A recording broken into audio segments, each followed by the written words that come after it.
Hello everyone, আশা করি সবাই ভালো আছেন, সুস্থ আছেন। তো আবারও নিয়োগ বিজ্ঞপ্তি প্রকাশ পেয়েছে গণপ্রজাতন্ত্রী বাংলাদেশ সরকার কৃষি মন্ত্রণালয়, বাংলাদেশ পাট গবেষণা ইনস্টিটিউট সরকারি নিয়োগ বিজ্ঞপ্তি। তো এখানে ওয়েবসাইট দেওয়া আছে www.bgri.gov.bd সরকারি নিয়োগ বিজ্ঞপ্তি। তো এখানে প্রকাশের তারিখ 2/6/2024। তো এখানে ক্রমিক নং, পদের নাম, জাতীয় বেতন স্কেল, পদ সংখ্যা, শিক্ষার যোগ্যতা, যে সকল জেলার প্রার্থীগণ আবেদন করতে পারবেন, বিস্তারিত আলাপ আলোচনা করব। অবশ্যই ধৈর্য সহকারে ভিডিওটি সম্পূর্ণ দেখবেন। তো এখানে ক্রমিক নং 1 থেকে 13 নং পদ পর্যন্ত দেওয়া আছে। তো এখানে আবেদন করতে হবে অনলাইনের মাধ্যমে। তো অনলাইনের আবেদন শুরুর তারিখ এবং শেষ তারিখ এটা মূল বিষয়। এখানে দেখতে পাচ্ছেন যে অনলাইনে আবেদনপত্র পূরণ ও পরীক্ষার ফি জমানোর শুরুর তারিখ ও সময় 9/6/2024 সকাল 10টা। আবার বলছি, শুরুর তারিখ 9/6/2024 সকাল 10টা। অনলাইনে জমাদানের শেষ তারিখ ও সময় 8/7/2024 বিকাল 4টা। 8 তারিখ 7 মাস 2024 বিকাল 4টা আবেদনের শেষ তারিখ। তো এখানে 13 নং পদে বলা হয়েছে অফিস সহায়ক স্থায়ী 8250 থেকে 2010 জাতীয় বেতন স্কেল, পদ সংখ্যা 11টি। এখানেও পঞ্চম শ্রেণী পাস থাকতে হবে। তো যে সকল জেলা প্রার্থী আবেদন করতে পারেন এই পদে, এখানে বলা হয়েছে গাজীপুর, মুন্সিগঞ্জ, নারায়ণগঞ্জ, রাজবাড়ী, কিশোরগঞ্জ, ময়মনসিংহ, নেত্রকোনা, চট্টগ্রাম, বান্দরবান, কক্সবাজার, চাঁদপুর, খাগড়াছড়ি, ফেনী, লক্ষ্মীপুর, রাঙ্গামাটি, রাজশাহী, জয়পুরহাট, পাবনা, সিরাজগঞ্জ, নওগাঁ, চাঁপাইনবাবগঞ্জ, বগুড়া, রংপুর, নীলফামারী, খুলনা, যশোর, ঝিনাইদহ, নড়াইল, বাগেরহাট, চুয়াডাঙ্গা, কুষ্টিয়া, সিলেট, মৌলভীবাজার, সুনামগঞ্জ এবং হবিগঞ্জের সব জেলা প্রার্থী আবেদন করতে পারেন এই পদে। তো 12 নং পদে বলা আছে অফিস সহকারী কাম কম্পিউটার মুদ্রাক্ষরিক। এখানে পদ সংখ্যা 1টি। এখানে শিক্ষা যোগ্যতার মান থাকতে হবে SSC পাস, ইন্টার পাস থাকতে হবে। তো 11 নং পদে বলা হয়েছে অফিস সহকারী কাম কম্পিউটার মুদ্রাক্ষরিক স্থায়ী। এখানে পদ সংখ্যা 9টি।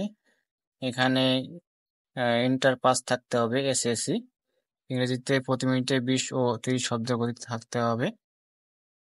10 নং পদে বলা হয়েছে জুনিয়র ফিল্ড অ্যাসিস্ট্যান্ট। এখানে পদ সংখ্যা 2 জন। এখানে শিক্ষা যোগ্যতার মান থাকতে হবে কৃষি ডিপ্লোমা, কৃষি সনদ, SSC ডিপ্লোমাধারীকে অগ্রাধিকার দেওয়া হবে। তো এখানে দেখে নেবেন। তো 9 নং পদে আছে জুনিয়র ফিল্ড অ্যাসিস্ট্যান্ট স্থায়ী, পদ সংখ্যা 1 জন। তারপর দেওয়া আছে 8 নং পদে গুদাম রক্ষক স্থায়ী, পদ সংখ্যা 1টি, গ্রাজুয়েট।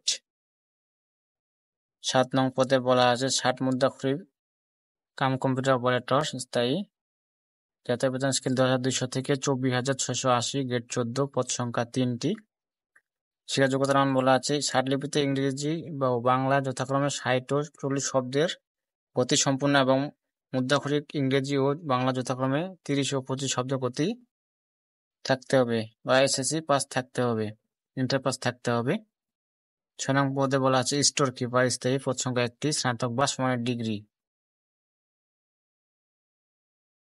তারপর 5 নং পদে বলা আছে উচ্চমান সহকারী কাম ক্যাশিয়ার, পদ সংখ্যা 1টি, গ্রাজুয়েট।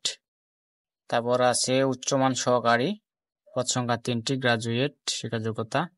3 নং পদে বলা আছে জুনিয়র মাঠ সহকারী, পদ সংখ্যা 12টি। এখানে বলা আছে কৃষি ডিপ্লোমা, কৃষি সনদ, SSC কৃষি ডিপ্লোমাধারীকে অগ্রাধিকার দেওয়া হবে।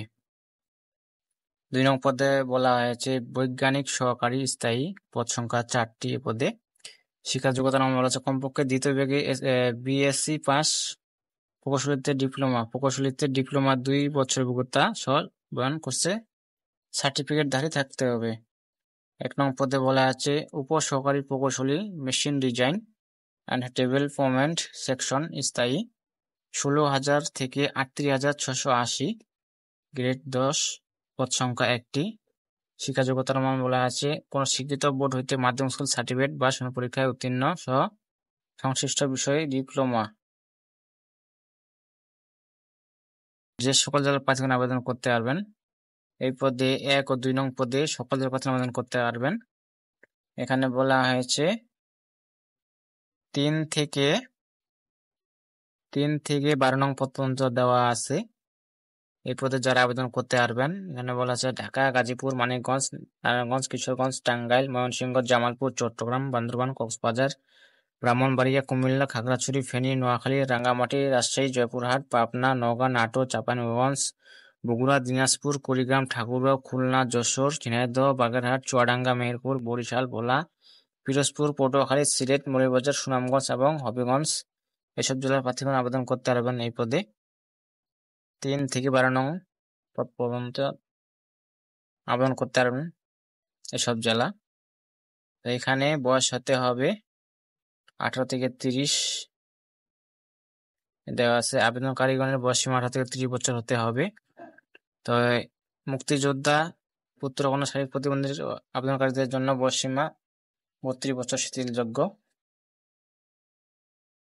তো আবারও বলছি, আবেদনের শেষ তারিখ 8/7/2024 বিকাল 4টা। এখানে দেখে নেবেন আপনারা। তো এইখানে আবেদন ফি বাবদ কত টাকা চার্জ কাটবে দেওয়া আছে। 1 নং ক্রমিক পদের জন্য 500 টাকা, টেলিটকের সার্ভিস চার্জ বাবদ 58 টাকা, মোট 558 টাকা। 2 থেকে 12 নং পদের জন্য 200 টাকা, টেলিটকের সার্ভিস চার্জ বাবদ 23 টাকা, মোট 223 টাকা। 13 নং পদের জন্য 100 টাকা, টেলিটকের কমিশন চার্জ বাবদ 12 টাকা, মোট 112 টাকা। এখানে বিস্তারিত দেখে নেবেন। তো এই ছিল আজকের বিষয়। সবাই ভালো থাকবেন, সুস্থ থাকবেন। ধন্যবাদ সকলকে।